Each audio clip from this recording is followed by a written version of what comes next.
तो आज हम पढ़ेंगे प्रश्न उत्तर आत्मकथा। कवि आत्मकथा लिखने से क्यों बचना चाहता था? क्या करने से? आत्मकथा लिखने से। आत्मकथा लिखने के लिए कहा गया तो वो उससे बचना चाहता था। आखिर क्यों, क्या कारण थे, आओ जानते हैं। कवि आत्मकथा लिखने से इसलिए बचना चाहता था क्योंकि पहला कारण, आत्मकथा लिखने के लिए अपने मन की दुर्बलताओं, कमियों का उल्लेख करना पड़ता है। किस किस चीज़ का? दुर्बलताओं, कि कहाँ कहाँ पर कौन से पक्ष मेरे कमज़ोर रहे, मेरी कमियां रही, उनको लिखना पड़ता है। तो कवि इस बात से डरता था। दूसरा, अपनी सरलता के कारण कवि ने कई बार धोखा खाया। वह सच्चा ईमानदार था, उतना शातिर नहीं था जितनी दुनिया होती है। इसलिए कवि के साथ क्या हो गया था? कई बार धोखा हो गया था। इसलिए वह अपने व्यक्तिगत जीवन को उपहास का कारण नहीं बनाना चाहता था। अगर वह ऐसी कमियों को लिख देता और धोखे को, जो उसने धोखा खाया उसको लिखता है, तो सब लोग उसका मजाक उड़ाएंगे। तीसरा, जीवन में बहुत सारी पीड़ादायक घटनाएं हैं, बहुत सारी ऐसी घटनाएं घटी जो कि पीड़ा देने वाली थी। उन्हें याद करके उसके जो घाव से फिर से हरे हो जाते। ठीक है, तो इसलिए वो कभी नहीं लिखना चाहता। कभी अपने व्यक्तिगत अनुभवों को दुनिया के समक्ष नहीं करना चाहता। वो अपनी निजी जीवन को निजी तौर पर ही देखना चाहता है। आत्मकथा सुनाने के संदर्भ में अभी समय भी नहीं, कवि ऐसा क्यों कहता है? कवि को लगता है कि आत्मकथा लिखने का भी उचित समय नहीं हुआ है। क्योंकि आइए जानते हैं क्या कारण है। कवि का जीवन दुख और अभावों से भरा है। मुश्किल से कवि को अपनी पुरानी वेदना से मुक्ति मिली है। आत्मकथा लिखकर कवि अपने मन में दबी असफलताओं की, जो एक बार असफल हो गया था, उन यादों को पुनः दुखी नहीं होना चाहता। दूसरा, कवि को ऐसा लगता है कि उसे अभी ऐसी कोई बड़ी उपलब्धि नहीं मिली है जिसे वह लोगों के सामने प्रेरणा स्वरूप रख सके, कि जिससे लोग शिक्षा ले सकें, आगे बढ़ सकें। स्मृति को पाथेय बनाने से कवि का क्या आशय है? पाथेय अर्थात रास्ते का भोजन जा सहारा, रास्ते का भोजन जा सहारा। पाथेय यात्रा में यात्री को सहारा देता है। सुखद स्मृति को पाथेय बनाने का, सुखद स्मृति को पाथेय बनाने से कवि का आशय स्मृति के सहारे जीवन जीने से है। कवि की प्रेसी प्रेमिका उससे, उनसे दूर हो गई है कवि से। कवि के मन मस्तिष्क पर केवल उसकी मधुर स्मृति ही है। इन्हीं स्मृतियों को कवि अपने जीने का सहारा बनाना चाहता है। भाव स्पष्ट कीजिए। मिला कहाँ वह सुख जिसका मैं स्वप्न देखकर जाग गया, आलिंगन में आते आते मुस्का कर जो भाग गया। इसका क्या आशय है? कवि कहना चाहता है कि जिस प्रेम के कवि सपने देख रहे थे वो उन्हें कभी प्राप्त नहीं हुआ। कवि ने जिस सुख की कल्पना की थी वह उसे कभी प्राप्त न हुआ, और उसका जीवन हमेशा उस सुख से वंचित ही रहा। इस दुनिया में सुख छलावा मात्र है। हम जिसे सुख समझते हैं वह अधिक समय तक नहीं रहता, स्वप्न की तरह जल्दी ही समाप्त हो जाता है। मिला कहाँ, मिला कहाँ वह सुख जिसका मैं स्वप्न देखकर जाग गया। बहुत सारे सपने होते हैं जो हम देखते हैं, सजाते हैं। तो इसी प्रकार कवि ने जो सोचा होगा, देखा होगा, जैसे ही वो सपना पूरा हो रहा था तो उसके बाद ही वो अचानक सपना टूट गया। भाव स्पष्ट कीजिए। जिसके अरुण कपोलों की मतवाली सुंदर छाया में अनुरागिनी उषा लेती है निज सुहाग मधु माया में। तो कवि अपनी प्रेयसी के सौंदर्य का वर्णन करते हुए कहते हैं कि प्रेममयी भोर, सुबह का जो बेला है, सुबह का समय है, भी अपनी मधुर लालिमा, जो उस समय पर मधुर लालिमा होती है, हमें दिखाई देता है आकाश में, उसके गालों से लिया करती थी।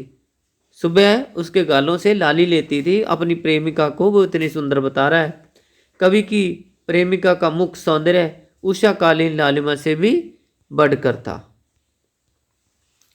उज्जवल गाथा कैसे गाऊं मधुर चांदनी रातों की कथन के माध्यम से कवि क्या कहना चाहता है? कवि का यह कहना है कि वह अपनी प्रेसी के साथ चांदनी रातों में बिताए गए वे सुखदायक क्षण किसी उज्जवल गाथा की तरह ही पवित्र हैं, जो कवि के लिए अपने अंधकारमय जीवन में आगे बढ़ने का एकमात्र सहारा बनकर रह गया। ऐसी स्मृतियों को वह सबके सामने प्रस्तुत कर अपनी हंसी नहीं उड़ाना चाहता है। अतः वह अपने जीवन की व्यक्तिगत मधुर स्मृतियों को किसी के साथ बांटना नहीं चाहता, बल्कि अपने तक ही सीमित रखना चाहता है। आत्मकथ्य कविता की काव्य भाषा कौन सी? काव्य को जो लिखते हैं उसकी जो भाषा होती है उसकी विशेषताएं उदाहरण सहित लिखिए। जयशंकर प्रसाद द्वारा रचित आत्मकथ्य की विशेषताएं निम्नलिखित हैं। प्रस्तुत कविता में कवि ने खड़ी बोली हिंदी भाषा का प्रयोग किया। यह लोग करते ही रहते हैं अपना व्यंग्य मलिन उपहास। दूसरा, अपने मनोभावों में सजीवता लाने के लिए कवि ने ललित सुंदर एवं नवीन बिंबों का प्रयोग किया, जैसे जिसके अरुण कुपोलों की मत वाली सुंदर छाया में अनुरागिनी उषा लेती थी निज सुहाग मधुमाया में। तीसरा, कवि ने नवीन शब्दों का प्रयोग किया है। यह विडंबना अरे सरलते तेरी हंसी उड़ाऊं मैं, भूले अपनी जा प्रवंचना औरों की दिखलाऊं मैं। यह विडंबना प्रवंचना जैसे नवीन शब्दों का प्रयोग किया गया है, जिससे काव्य में सुंदरता आई है। छायावाद की प्रमुख विशेषता मानवीकरण। मानवेतर पदार्थों को मानव की तरह सजीव बनाकर प्रस्तुत किया गया है, जैसे थकी सोई है मौन व्यथा मेरी, अरी सरलते तेरी हंसी उड़ाऊं मैं। अलंकारों के प्रयोग से काव्य सौंदर्य बढ़ गया है। खिलखिलाकर आते आते में पुनरुक्ति अलंकार का प्रयोग किया गया है। अरुण कपोलों में रूपक, उसका रूप ही मान लिया गया ना, इसलिए रूपक अलंकार।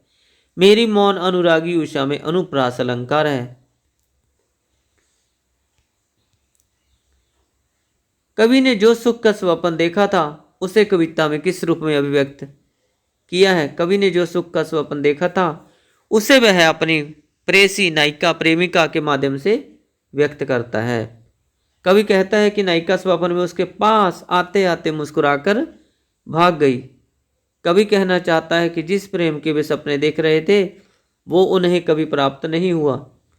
कवि ने जिस सुख की कल्पना की थी वह उसे कभी प्राप्त न हुआ और उसका जीवन हमेशा उस तरह उस सुख से वंचित ही रहा। इस दुनिया में सुख शलावा मात्र दिखाया गया है। हम जिसे सुख समझते हैं वह अधिक समय तक नहीं रहता, स्वप्न की तरह जल्दी ही समाप्त हो जाता है। रचना और अभिव्यक्ति। इस कविता के माध्यम से प्रसाद जी के व्यक्तित्व की जो झलक मिलती है वह अपने शब्दों में लिखिए।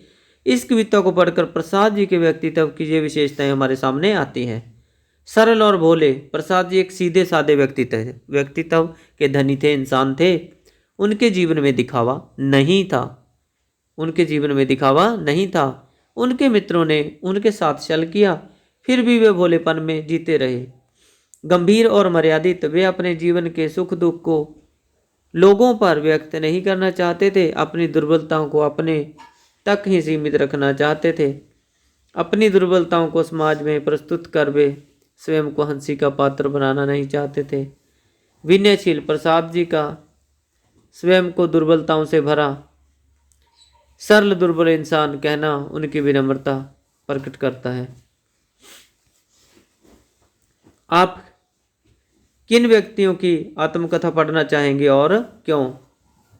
हमें महान प्रसिद्ध और कर्मठ लोगों की आत्मकथा पढ़कर उनसे शिक्षा ग्रहण करनी चाहिए। हमें देशभक्त क्रांतिकारी लेखक कलाकार आदि की आत्मकथाएं पढ़नी चाहिए। उनकी जीवन गाथा पढ़कर हमें यह जानने को मिलेगा कि उन्होंने सफलता कैसे प्राप्त की। सफलता की राह में आगे बढ़ते हुए उन्हें कौन सी विपत्तियों का सामना करना पड़ा और उन्होंने उस पर विजय कैसे प्राप्त की। सबसे बड़ी बात होती है समस्याएं आती रहती हैं, लेकिन समस्याओं का समाधान किस प्रकार होगा और ऐसे लोग जो लगातार आगे बढ़ते गए, समस्याएं तो आती रहती हैं लेकिन हर्डल्स की तरह उन्हें पार करते जाना। एक ज़िंदगी एक ऐसी रेस है कि समस्याओं के सामने हमें झुकना नहीं है। और ऐसे व्यक्तित्व के बारे में जब पढ़ोगे, ऐसे लोगों के बारे में जब हम पढ़ेंगे तो हमारे अंदर भी एक नई ऊर्जा आएगी।